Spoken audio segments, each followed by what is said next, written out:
Salut tout le monde, bienvenue sur ma chaîne. Alors aujourd'hui je vous présente une recette de beignets très connue en Afrique. Je pense que dans d'autres endroits du monde ils en mangent aussi. C'est les bofloto ou on les appelle aussi pof pof ou mikaté. Ça dépend de comment vous l'appelez chez vous. Donc je vais vous présenter aujourd'hui ma recette des bofloto.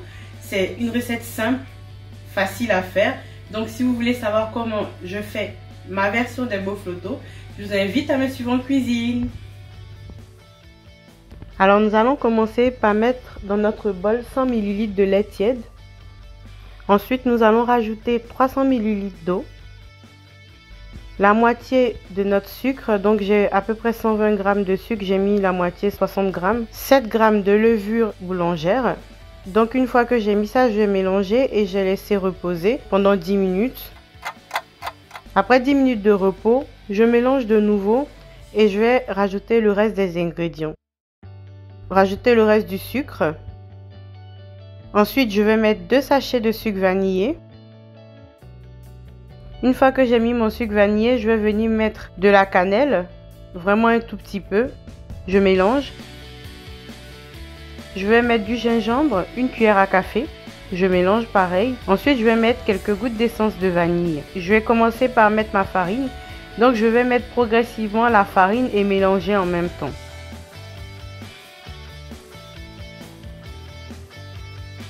Une fois que j'ai mis toute la farine, donc je mélange jusqu'à obtenir une homogénéité parfaite de ma pâte. Donc, vous pouvez voir, ce n'est ni une pâte à crêpes, ni une pâte à pain, c'est entre les deux. C'est une texture semi-épaisse. Donc, si vous mettez la farine, il faut que vous obtenez cette consistance-là. Donc, moi, pour 400 ml de liquide au total, j'ai mis 600 g de farine. Une fois que j'ai fini, je vais filmer ma pâte et la laisser reposer 4 heures minimum. Après 4 heures de repos, ma pâte est prête. Vous voyez, elle a bien monté, bien bullé, donc je vais dégazer parce que si vous dégazez, ça va empêcher qu'il y ait trop de bulles dans vos beignets. Donc pour procéder à la cuisson, il faut toujours avoir de l'eau à côté pour pouvoir tremper les mains. Ça va permettre que la pâte n'adhère pas à votre main et ça va vous permettre de former de belles boules aussi. Mon huile est chaude, je vais tremper ma main dans l'eau. Ensuite, je viens former mes boules. Comme vous pouvez le voir à l'écran, je ne peux pas mieux l'expliquer. Il faut juste répéter exactement le même processus que moi. Vous n'êtes pas obligé de laver vos mains à chaque fois que vous faites une boule. À partir du moment où vous voyez que la pâte commence à adhérer à vos mains, vous pouvez les tremper dans l'eau pour pouvoir avoir des belles boules. Donc je remplis ma casserole de petites boules et vous pouvez voir que aussitôt que mes boules en fait rentrent en contact avec l'huile, elles montent tout de suite à la surface et commencent à gonfler. Donc là, ma casserole est pleine. Je vais venir du coup retourner à chaque fois mes beignets pour permettre une cuisson uniforme. Donc je vais retourner constamment tout le long. J'utilise des baguettes, ça évite que je perce le beignet. Si vous percez vos beignets, ils vont absorber l'huile.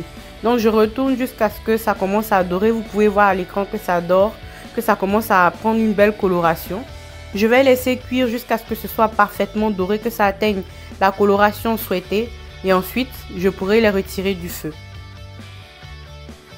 Donc voilà, mes beignets sont cuits. Je vais les retirer du feu et les mettre dans un récipient dans lequel j'ai déjà mis de l'essuie-tout. Ça va permettre d'absorber l'excédent d'huile qu'il y a sur mes beignets. Une fois que j'ai retiré, je vais continuer à frire le reste de la pâte. Donc je vous remontre le processus pour que vous voyez comment ça se passe. Je forme mes boules, je les mets dans l'huile. Donc je remplis ma casserole. Il faut suivre exactement la même gestuelle pour avoir des boules bien rondes. Donc une fois que c'est fini, je les retourne pour que ça cuise de manière uniforme comme je l'ai dit précédemment. Et une fois que c'est bien doré, je les retire du feu. Voilà les amis, mes beignets sont prêts. Vous pouvez voir qu'ils sont bien dorés, ils sont bien ronds, ils ont une belle couleur. C'est pas brûlé. Pour éviter que vos beignets brûlent au fond, il faut prendre une grande casserole et avoir beaucoup d'huile. Ça permet en fait d'avoir des beignets bien réguliers qui cuisent de manière uniforme. Ils sont bien beaux, vous pouvez voir. Je vais ouvrir un beignet et vous montrer comment c'est à l'intérieur. Regardez, je vais l'ouvrir et vous-même vous allez voir comment ils sont. Déjà ils sont bien moelleux, à la découpe ça se sent. Et regardez l'intérieur. C'est bien aéré, mais il n'y a pas de gros trous en fait. La mie est bien aérée. Et ça, c'est moelleux à souhait, je vous garantis. C'est une recette que vous devez copier. Vous ne pouvez pas rater vos beignets si vous faites cette recette-là. Alors les amis, si vous avez aimé ma recette, je vous invite à liker ma vidéo, à me laisser des petits commentaires, à partager ma chaîne et mes vidéos aussi, à activer votre cloche de notification. Et je vous dis à bientôt pour de prochaines recettes.